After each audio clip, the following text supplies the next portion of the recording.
3절 말씀입니다. 지금 내가 아버지께로 가오니 내가 세상에서 이 말을 하옵는 것은 그들로 내 기쁨을 그들 안에 충만히 가지게 하려 함이니이다.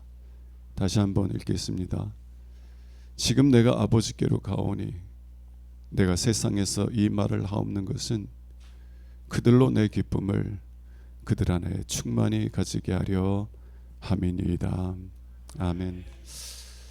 우리는 몇 주 전부터 예수님의 기도에 대해서, 예수님께서 십자가를 지시기 직전에 기도하셨던 그 기도들에 대해서 우리가 살펴보고 있는데요. 오늘은 예수님께서 기도하신 기쁨에 대하여서 함께 살펴볼 수 있기를 원합니다. 예수님께서는 이제 이 땅에 남겨질 자기의 양들, 자기의 사람들을 하나님 보존하여 주옵소서. 세상이 나를 미워하여서 나를 죽이는 것처럼 또 나에게 속한 내 양들을 세상이 미워하고 박해하고 심지어는 죽이게 될 것입니다. 하나님 그때에 그 고난 속에서 저희들이 믿음에서 떠나지 아니하도록 하나님 저희들의 믿음을 지켜주시고 믿음을 통하여 저희들을 보존하여 주옵소서. 간절히 기도하신 다음에 그 다음에 이제 교회, 예수를 믿는 사람들의 모임, 예수 믿는 사람들이 모인 공동체가 어떠한 공동체가 되어야 되는지를 6가지를 가지고 기도하십니다.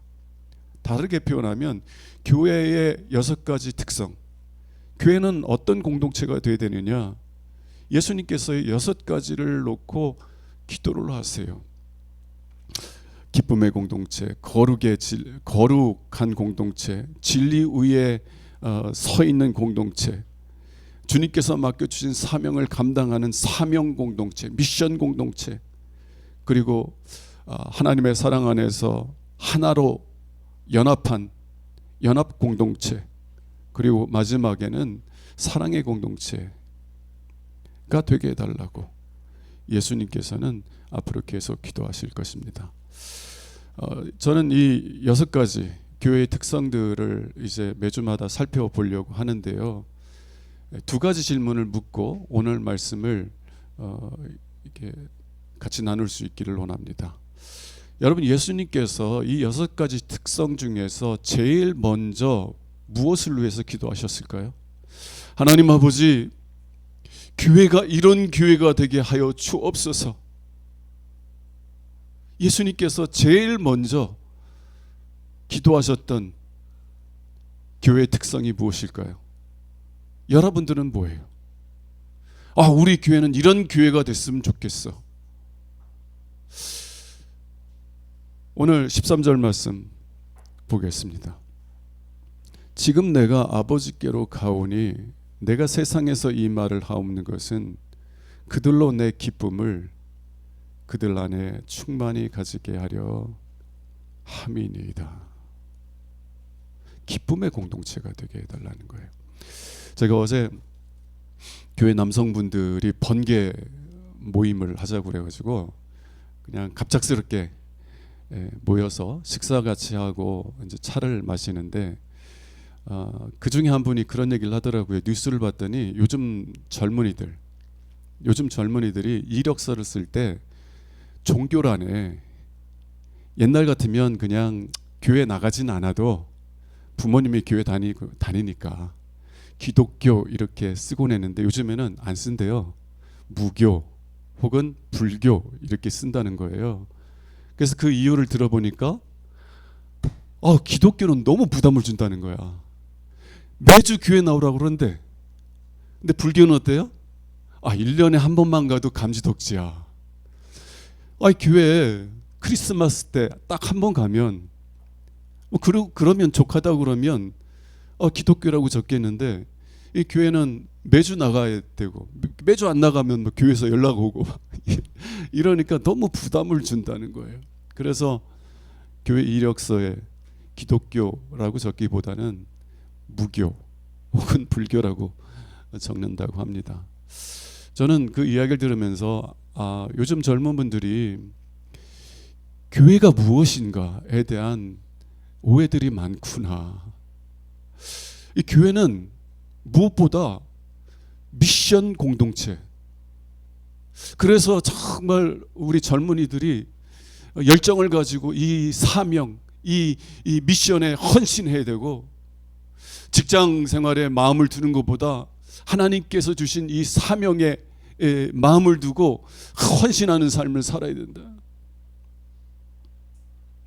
진리의 공동체, 거룩의 공동체가 되어야 된다. 그러므로 매주만이 아니라 새벽 기도까지 나와가지고 거룩한 삶을 살아가야 되고, 진리 위에 굳건히 서 있는 공동체가 되어야 된다. 맞는 말이에요. 맞는 말인데, 그런데 하나님을 잘 모르는 사람들의 입장에서는 너무 부담스러운 거예요. 너무 부담스러운 거예요. 1년에 한두 번 나가는 거에 괜찮지만, 매주 혹은 매일 교회 나가가지고 기도 생활하고 말씀 듣고 예배 드리고, 야, 하나님 해도 너무하지. 매주 매일 나와가지고 그렇게 하나님께 예배 드리는 삶을 살라고 하면, 그럼 나는 가정생활을 어떻게 하고, 사회생활을 어떻게 하고, 그리고 내 취미생활은 어떻게 하나. 교회는 무거운 짐만 지어주는 그런 공동체구나. 그래서 교회에서 자꾸 이렇게 발을 멀리하는 그런 경향들이 있는 것 같습니다. 그런데 교회는 어떤 공동체예요? 진리의 공동체이기 이전에, 거룩한 백성들의 공동체이기 전에, 사명을 감당하는 공동체이기 전에 어떤 공동체예요? 기쁨의 공동체라는 것입니다. 여러분, 하나님께서 사람을 창조하시고 제일 먼저 하신 일이 뭔지 아세요? 하나님께서 아담과 하와를 창조하시고 제일 먼저 하신 일이 뭔지 아세요? 그들에게 복을 주시는 거예요. 다르게 말하면 너희들은 행복하거라, 축복하신 거예요. 하나님께서 아브라함을 부르셨을 때, 하나님께서 아브라함에게 제일 먼저 약속하신 게 뭔지 아세요? 너는 복이 되리라. 너로 말미암아 천하 만민이 복을 받으리라. 너는 행복하거라. 너는 행복한 삶을 누릴 뿐만 아니라 너로 하여금 많은 사람들이 행복을 누리게 될 것이다. 복에 대해서 말씀하셨어요. 예수님께서 첫 사역을 시작하실 때, 여러분 산상수훈 잘 아시죠? 예수님이 첫 사역이 산상수훈부터 시작되거든요. 산상수훈 제일 첫 번째 가르침이 뭐예요? 복에 대한 거예요. 복에 대한 거. 너희들은 복 받으라. 복 받으라. 하나님께서 우리를 창조하시고, 그리고 하나님께서 우리에게 원하시는 거는 우리가 행복하기를 원하는 거예요. 그리고요, 이 기쁨은 우리가 행복한지 안 한지에 대한 기준이 되는 거예요. 여러분, 우리가 남들이 부러워하는 많은 것들을 소유하고 가지고 있고 누리고 있을지라도 내 마음에 기쁨이 없으면 내가 행복한 거예요, 안 한 거예요? 행복하지 않아요. 남들이 부러워하는 많은 것들을 성취하고 많은 것을 가지고 있어도 내 마음에 기쁨이 없으면 나는 행복한 사람이 아니에요. 불행한 사람이에요. 그런데 내가 보기에 정말 가진 것도 없고 배운 것도 없는데 이 사람은 뭐가 그렇게 기뻐? 누가 행복한 사람이에요? 기쁨이 충만한 사람이 행복한 사람인 거예요. 나보다 경제적으로 어렵고 나보다 불행한 환경 가운데 있다고 해서 그 사람이 불행한 것이 아니라 그 사람 안에 있는 기쁨이 그 사람이 행복한 사람이라는 것을 증언한다는 것입니다. 여러분, 예수님이 왜 제일 먼저 교회는 어떤 공동체가 되어야 되는가? 기쁨의 공동체.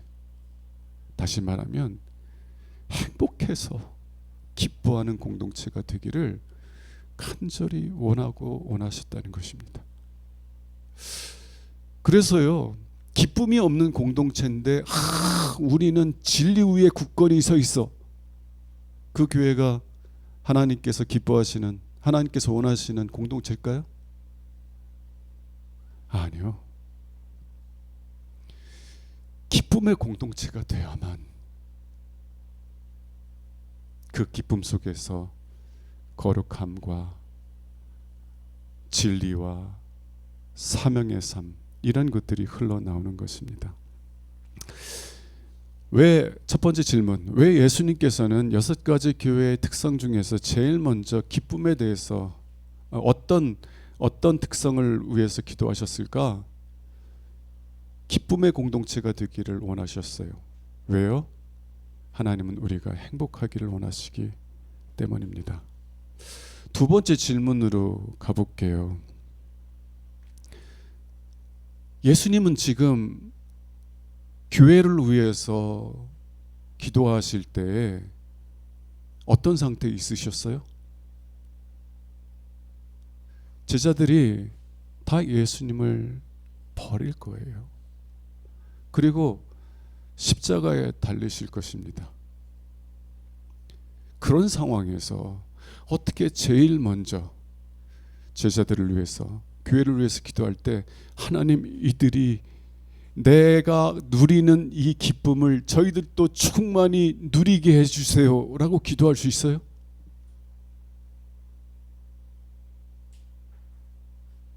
아니, 내가 곧 죽게 생겼는데, 그것도 내 사랑하는 사람들로부터 다 버림을 받고 억울하게 죽게 생겼는데 기쁨을 위해서 기도할 수 있어요? 어떻게 주님은 하나님, 내 기쁨이 제자들, 나를 믿는 자들 안에서 충만하게 누려지게 하시옵소서 기도할 수 있는 거예요? 왜냐하면요, 참된 행복은, 참된 기쁨은 나를 사랑하시는 하나님, 그리고 내가 사랑하는 그 하나님과 함께 있는 것으로부터 흘러나오는 것이기 때문에 그렇습니다. 요한복음 16장 32절에 보면은요, 예수님께서 이제 17장의 기도를 하기 직전에 이렇게 말씀하세요. 보라, 너희가 다 각각 제 곳으로 흩어지고 나를 혼자 둘 때가 오나니 벌써 왔도다. 그러나 내가 혼자 있는 것이 아니라 아버지께서 나와 함께 계시느니라. 아버지께서 언제나 나와 함께 계신 것, 하나님의 임재 안에서 살아가는 것이 예수님의 기쁨이었다는 것이에요. 여러분들에게 한번 물어볼게요. 여러분들은 언제 가장 기쁩니까? 내가 원하던 것을 성취했을 때, 내가 정말 저 대학교 들어가고 싶었는데 들어갔어. 기쁘죠. 내가 저 직장에 들어가길 원했는데 들어갔어요. 또 직장에서도 어느 위치에 이르고 그 위치에서 내가 원하는 일을 하길 원했는데 그 자리에 이르렀어요. 기쁘죠. 기뻐요.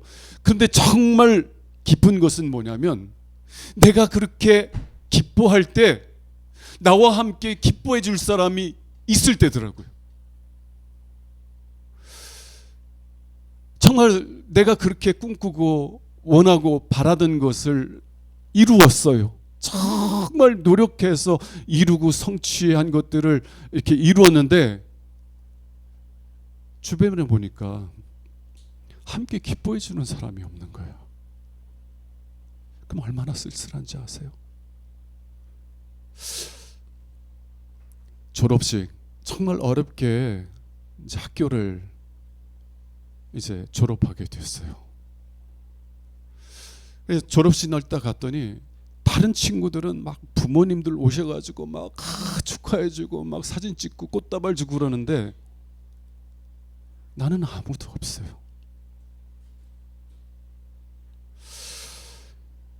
여러분, 우리의 아픔을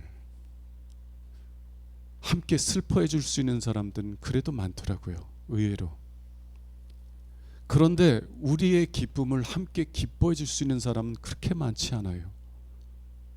친한 친구라고 생각했는데요, 내가 잘 되면 시기하더라고요. 내가 낮아지면 불쌍히는 여겨요. 와가지고 그냥 네가 그냥 그렇게 어려움 있으니까 힘내라 용기 북돋워주고 그래요. 근데 내가 잘 되면 시기하더라고요. 정말 내가 행복할 때는 언제냐면 내가 잘 돼서 내가 기뻐할 때 마치 자기 일처럼 기뻐해주며 기뻐해 줄 수 있는 사람이 나와 함께 있을 때 행복하더라고요. 근데 요한복음 16장 31절 보니까 보라 너희가 다 각각 제 곳으로 흩어지고 나를 혼자 둘 때가 오나니. 여러분 제자들은요 예수님을 사랑했어요. 그래서 예수님이 잘 되는 것이 그들의 기쁨이었어요. 그런데 이 제자들이요 예수님을 혼자 둘 때가 온다는 거예요. 이게 제자들만의 문제예요? 우리들 문제가 아닙니까? 여러분 정말 부모님들에게 한번 물어볼게요. 자녀들 사랑하시죠? 정말 부모님들이 자녀들을 사랑하시기 때문에 자녀들이 잘 되면 부모님처럼 기뻐하는 분들이 없어요. 아니 내가 자녀들이 잘 되면 뭐 내가 좋을 게 뭐가 있어? 뭐 좋을 거 있겠지만 자녀들이 뭐 큰 돈을 벌었다고 그래서 뭐 자녀가 막 그 큰 돈을 나에게 줄 거야. 좋은 직장 들어갔다고 그래서 내 용돈을 뭐 더 올려줄 거야. 뭐 그런 자녀들도 있긴 하겠지만 그런데요 나에게 그런 유익이 없어도 부모님들은요 자녀를 사랑하는 부모님들은 자녀가 잘 되면 그렇게 기뻐하는 거예요. 그런데 부모님들한테 한번 물어볼게요. 여러분 자녀들 혼자 둘 때 있지 않았어요?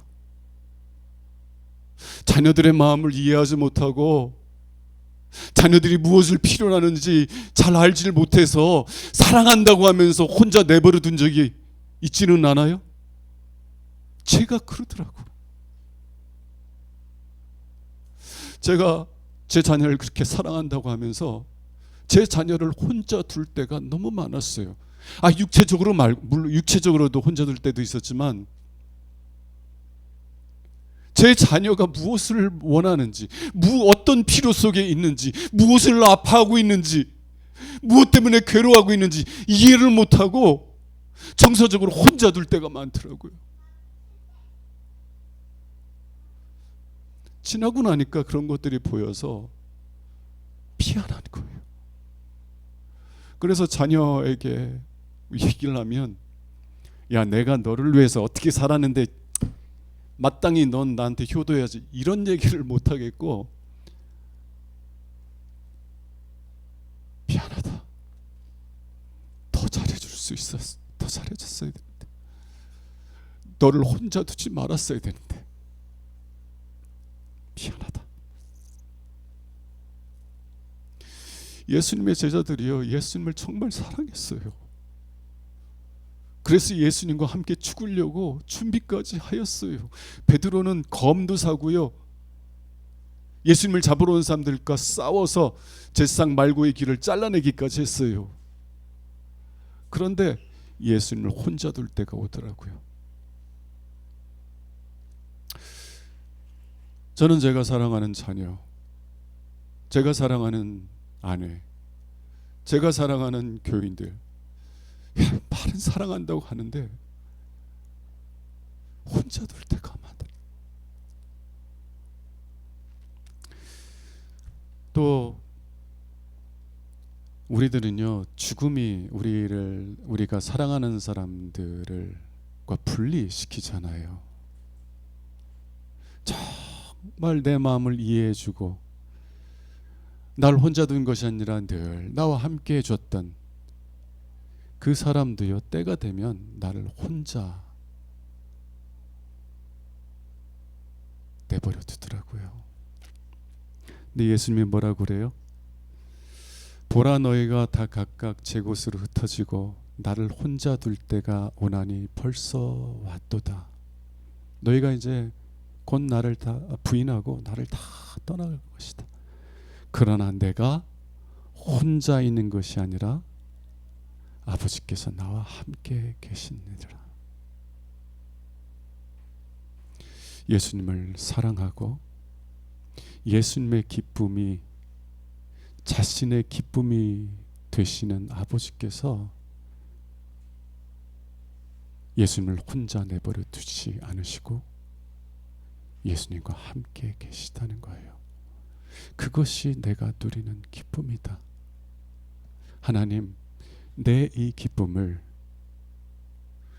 내 제자들도, 나를 믿는 주님의 아버지의 자녀들도 충만히 누릴 수 있게 하여 주옵소서.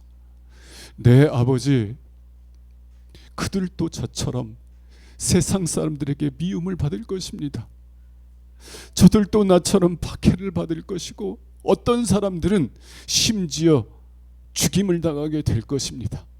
하나님, 그때에도 그 환난과 고난과 핍박 속에서도 하나님께서 그들과 함께 계신 것을 알게 해주세요. 모든 사람들이 다 자신을 버리고 자신들을 혼자 둘 때조차도 하나님께서는 언제나 함께 하신다는 것을 경험하게 하시고, 그래서 나와 함께 하시는 하나님으로 인하여서 그들이 기쁨을 빼앗기지 아니하고 기쁨을 풍성히 누려가게 하옵소서 기도하고 계신 것입니다. 마지막으로 예수님의 기도 자체를 살펴보려고 합니다. 예수님이 누리시는 기쁨, 예수님이 내 기쁨이라고 말하시는데요, 그 예수님의 기쁨에 참여하기 위해 필요한 두 가지가 있어요. 두 가지. 13절 한번 보도록 하겠습니다.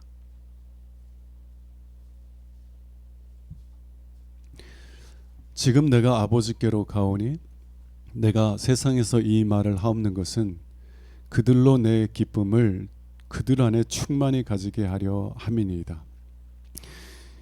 이 말씀을 그 원문을 따라서 좀 이해하기 쉽게 설명한다면, 그들로 내 기쁨을 그들 안에 충만히 가지게 하려 함이니이다. 이것은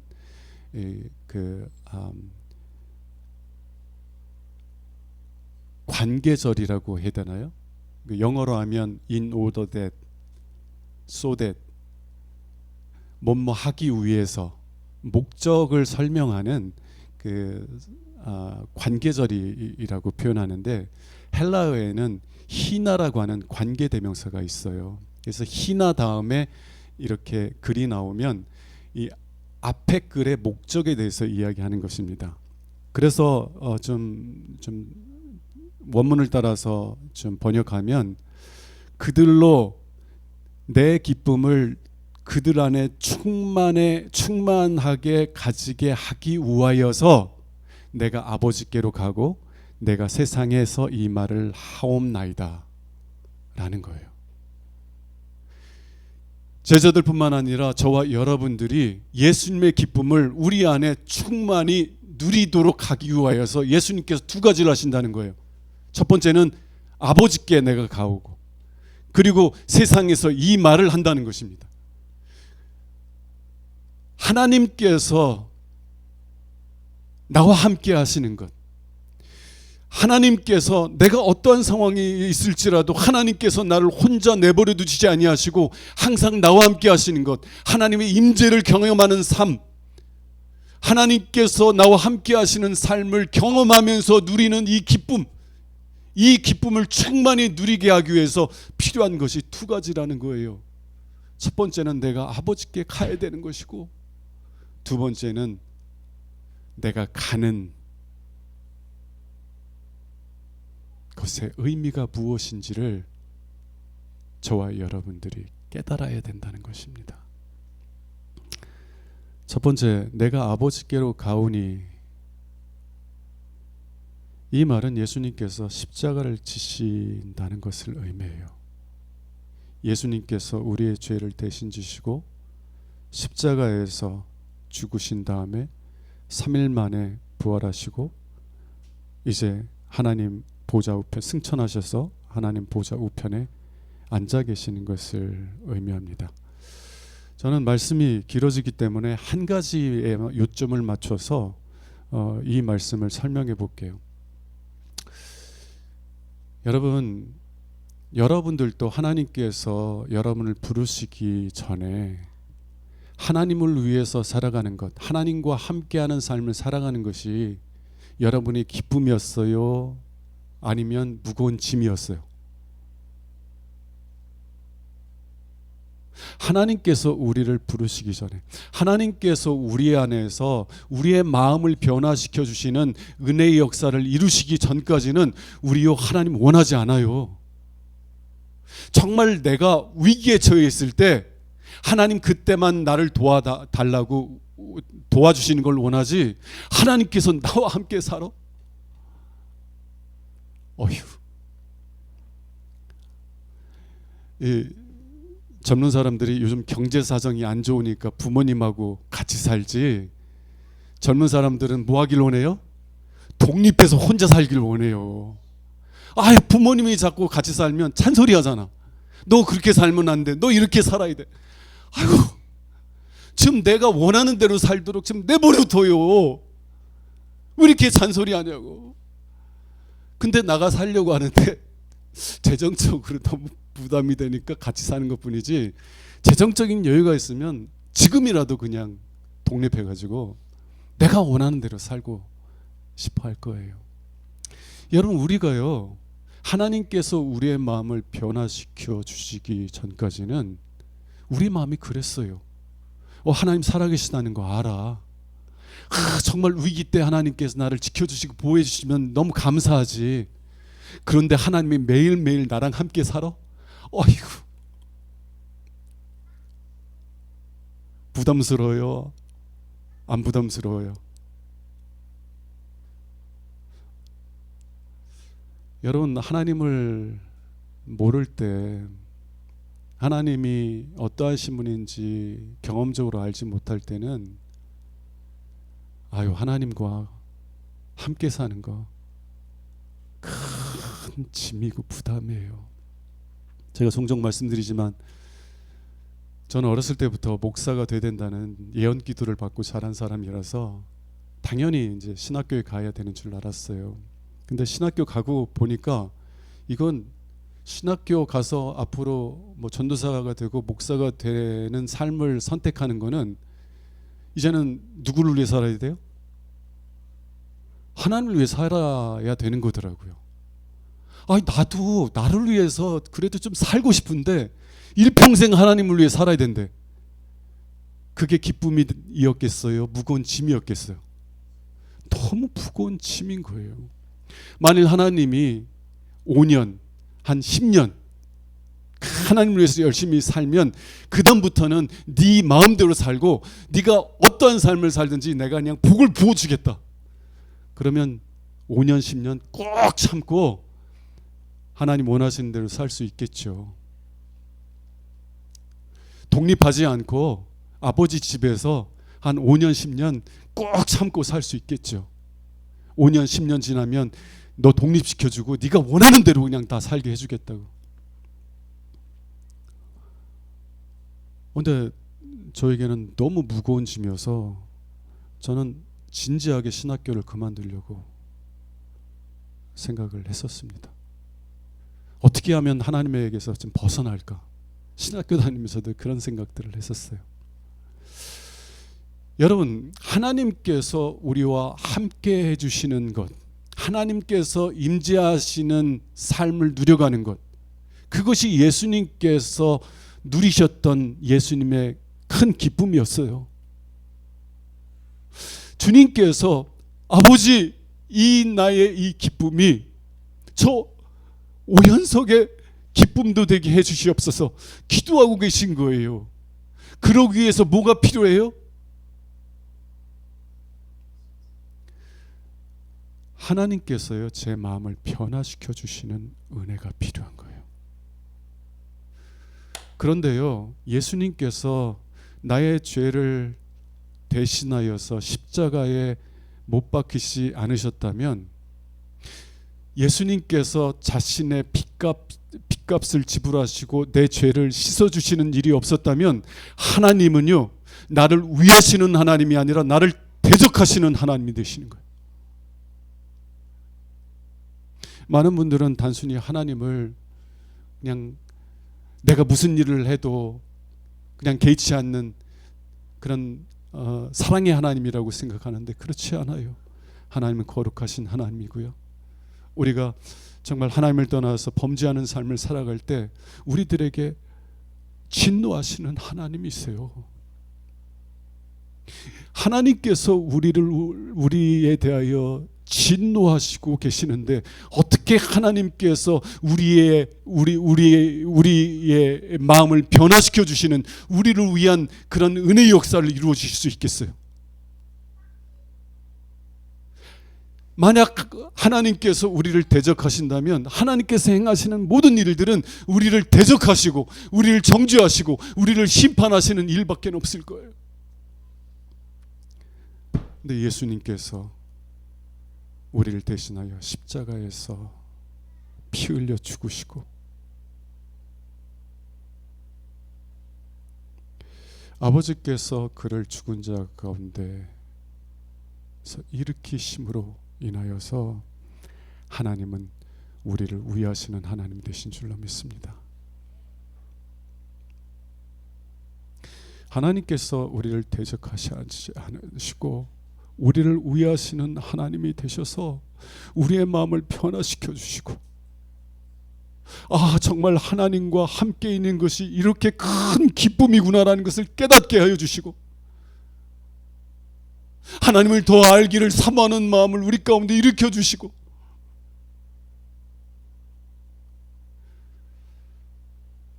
하나님께서 우리의 마음을 그렇게 변화시켜 주실 수 있는 것은 오직 한 가지 이유 때문에 그래요.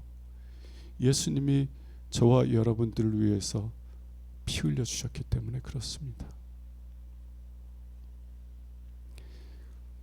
예수님이 기도하시는 거예요. 아버지, 제자들은 나를 혼자 두지만 아버지는 언제나 나와 함께 하십니다. 이 기쁨을 내 제자들, 그리고 제자들의 이 복음을, 제자들이 전하는 복음을 통하여 나를 믿게 될 성도들, 이들도 내 기쁨을 충만히 누릴 수 있기를 원합니다. 그래서 아버지, 내가 아버지께로 가옵나이다 기도하고 계신 것입니다. 두 번째, 우리가 하나님의 임재하심, 그리고 그 임재하심을 통해서 오는 그 기쁨, 예수님의 기쁨을 충만히 누리기 위해서 두 번째 필요한 것은 이 십자가의 의미가 무엇인지를 이해하고 깨닫는 은혜가 있어야 된다는 것입니다. 우리 13절 다시 한번 읽어볼게요. 지금 내가 아버지께로 가오니 내가 세상에서 이 말을 하옵는 것은 그들로 내 기쁨을 그들 안에 충만히 가지게 하려 함이니이다. 그들이 내 기쁨을 충만히 갖기 위해서 내가 이 말을 한다라는 것이에요. 내가 아버지께로 가었고, 그리고 내가 아버지께로 가는 이유와 목적을 저희들이 깨닫게 하기를 원한다는 것입니다. 이 말씀도 길어질 것 같아서 제 경험만 이야기할게요. 제가 말씀을 듣다가 하나님께서 그 말씀을 깨닫게 해주셨어요. 다르게 말하면 주님께서 나 같은 죄인을 위하여서 나를 대신하여 십자가에 못 박혀 죽으셨다는 사실을 깨닫게 해주셨어요. 그리고 그 말씀을 깨닫게 해주셨을 때 저는 처음으로, 저도 제 자신을 사랑하지 못할 때 저를 사랑하시는 하나님의 사랑을 깨닫게 되었습니다. 그리고 저는 그 사랑에 붙잡혀서 지금까지 이끌려 왔어요. 그 십자가의 놀라운 사랑에 붙잡혀서 지금까지 그 사랑에 이끌려 살아왔어요.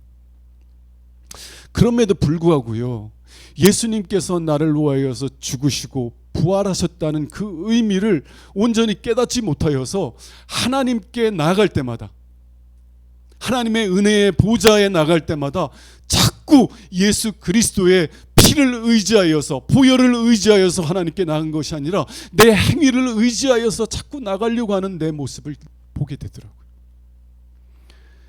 여러분, 내가 오늘 교회 와서 그냥 예배도 잘 참석하고 또 봉사도 잘하고 다른 분도 배려하고 좀 그러면 내가 기도할 때, 하나님께 나아갈 때 하나님이 나를 기뻐 받으실 것 같아요, 안 같아요? 그런데 그냥 친구와 어젯밤에 다퉜어요. 그래가지고 너무 스트레스 받아서 한 잔 했어.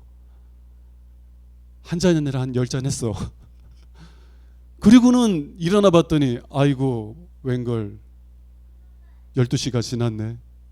교회 갔어야 되는데 교회는 못 가고 그냥 늦게 일어나고 교회도 못 왔어요. 여러분, 그럴 때 여러분들이 하나님께 기도하려면 기도가 잘 돼요, 안 돼요? 잘 안 되더라고요. 저는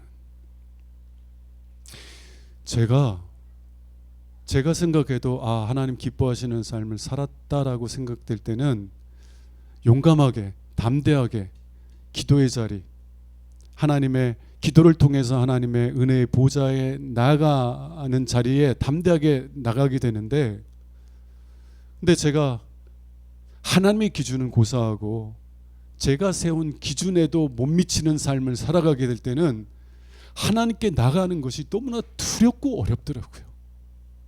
아니, 나도 내 자신을 받아들이지 못하는데 이런 나를 하나님께서 나를 기쁘게 받아주시겠어요? 천만의 말씀이지. 그러니까 기도하러 가긴 가는데 기도하는 것이 의무와 책임이 돼요. 기도를 통하여서 하나님께 나아감으로 하나님의 임재하심을 경험하고 하나님의 사랑과 은혜를 깨닫고 기뻐하는 그 복을 누리는 것이 아니라 기도가 막 짐이 되고 하나님께 나가는 것이 부담이 되고 그러더라고요.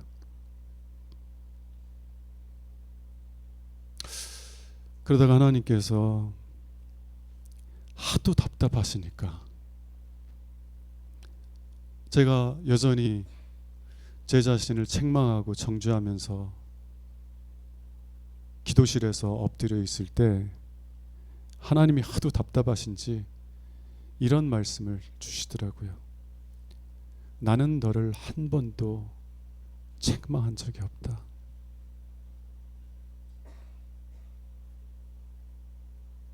왜냐하면 내 아들이 너를 대신하여서 십자가에 못 박혔기 때문이요. 내 아들이 너를 대표해서 내 앞에 서 있기 때문이다. 나는 너를 볼 때 네 모습 자체를 보는 것이 아니라 너를 위하여 피 흘린 내 아들, 너를 위하여 온전한 순종의 삶을 산 내 아들을 통하여 너를 바라보노라. 그러므로 네가 내 아들 예수 그리스도의 이름을 힘입어서 나에게 나오면 나는 언제나 너를 기쁘게 받아들인다.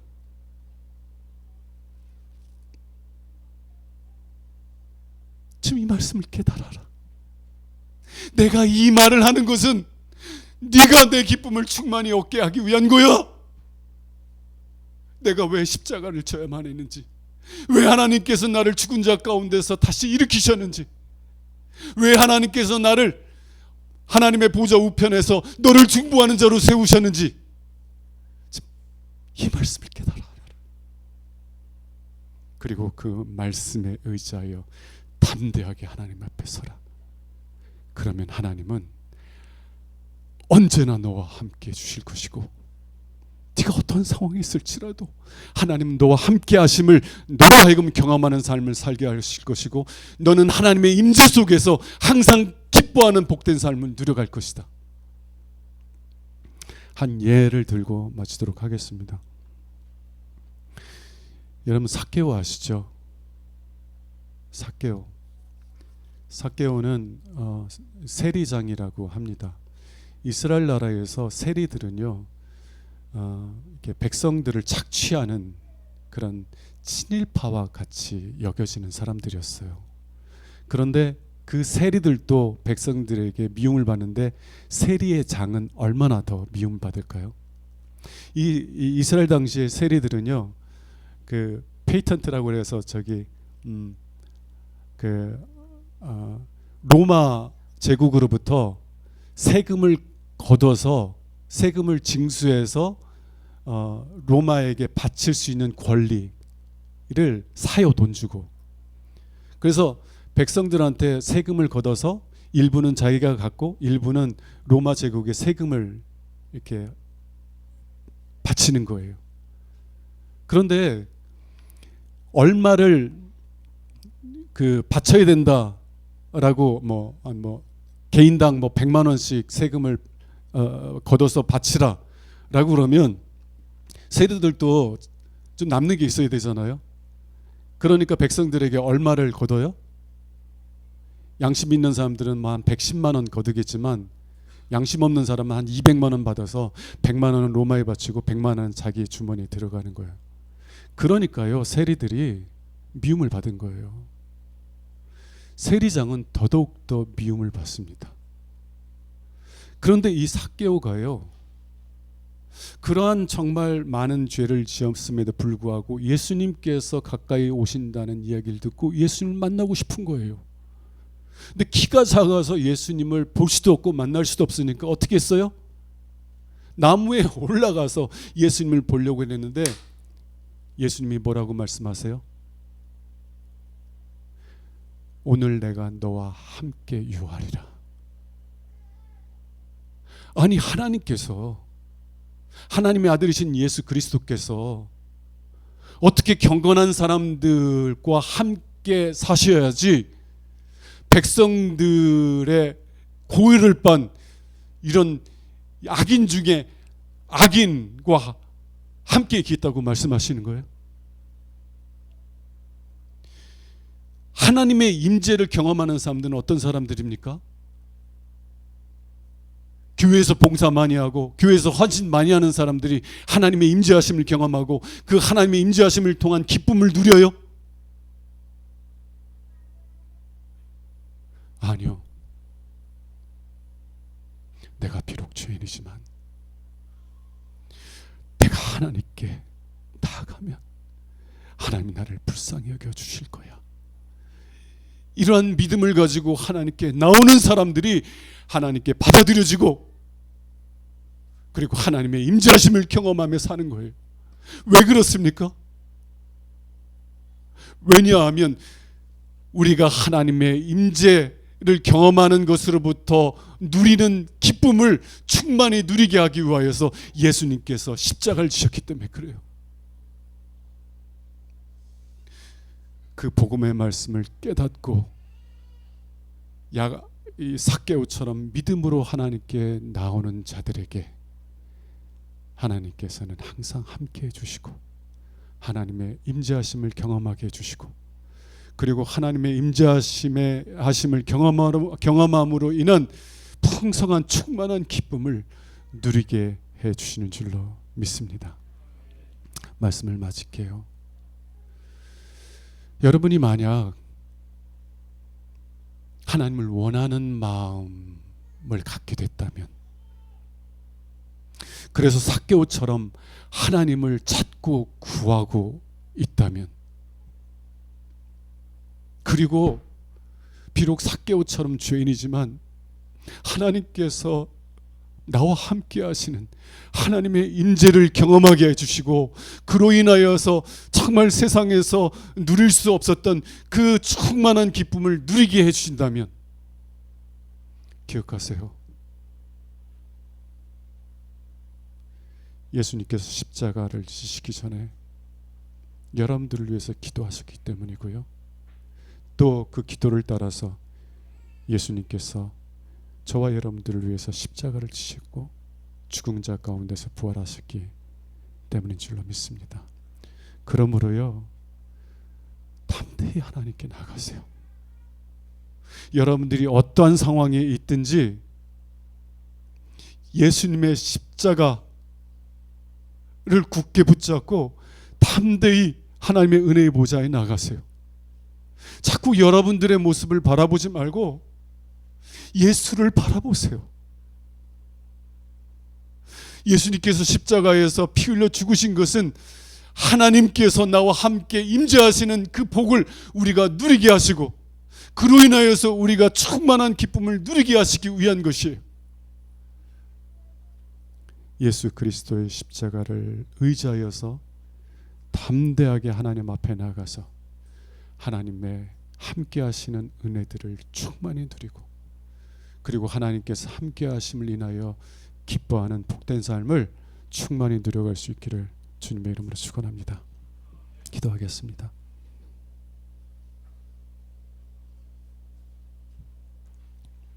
하나님 아버지,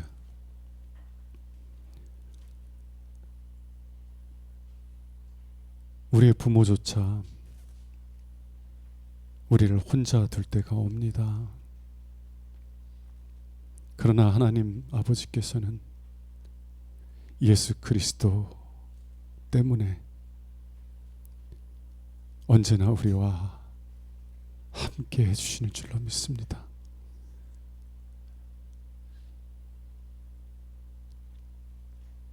십자가 단단히 붙잡고 날마다 하나님의 은혜의 보좌에 나갈 수 있는 은혜를 허락하여 주옵소서. 그래서 우리가 어떠한 상황에 있을지라도 하나님께서 함께 하시는 은혜를 누리기에 기뻐하는 복된 삶을 빼앗기지 않고 누려갈 수 있도록 은혜 베풀어 주옵소서. 우리 주 예수 그리스도의 이름으로 감사하며 기도합니다. 아멘.